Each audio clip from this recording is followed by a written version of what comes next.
je dirais pas l'absence, mais le refus du PDCI-RDA, du Front commun, à cette mascarade électorale. Hein. C'est ainsi que le président Laurent Gbagbo a nommé le braquage électoral, le coup d'État civil.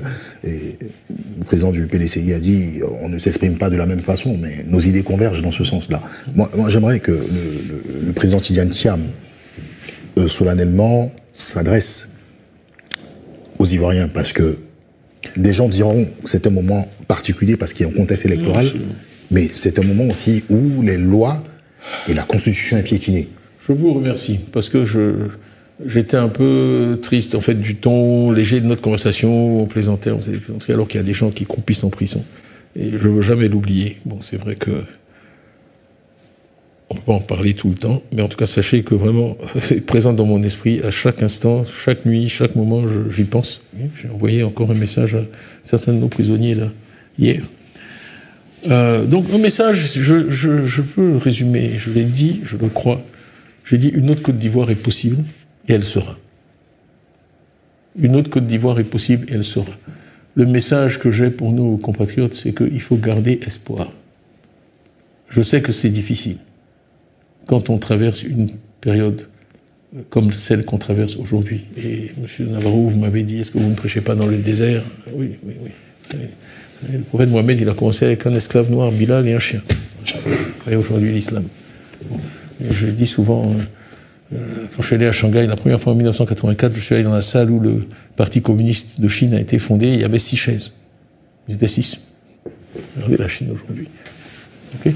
Donc moi, je crois fondamentalement que on peut accomplir. Il n'y a pas de limite à ce que l'esprit humain peut accomplir.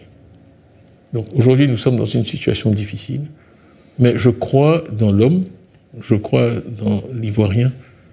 Je pense que Dieu nous a donné une intelligence et une âme. Et vraiment, c'est l'appel que j'ai lancé aux autorités, à vraiment s'élever au-dessus des contingences et des problèmes de court terme, pour penser à tous ceux qui nous ont précédés, aux souffrances qu'ils ont endurées, pour que nous soyons indépendants, et pour les rendre fiers. Amen, Alléluia et Inch'Allah, je dirais. Mais bon, c'est ça, c'est ma pensée profonde, c'est que vraiment, quand je pense à ceux qui nous ont précédés, à toutes les humiliations qu'ils ont subies, au temps colonial, que moi je connais, mes parents m'en parlaient tout le temps.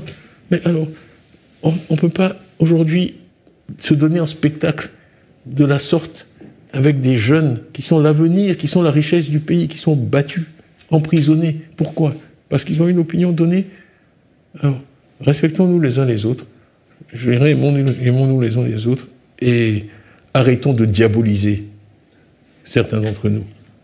Faisons preuve d'un peu d'humanisme, et je pense qu'à ce prix-là, on y arrivera. Et vraiment, donc je lance de nouveau cet appel, et je le lancerai autant de fois que nécessaire jusqu'à ce qu'il aboutisse. Engageons-nous dans un dialogue, en tant que leader politique, en tant que responsable de la Côte d'Ivoire, engageons-nous dans un dialogue pour sortir de l'impasse actuelle, parce que nous sommes dans une impasse.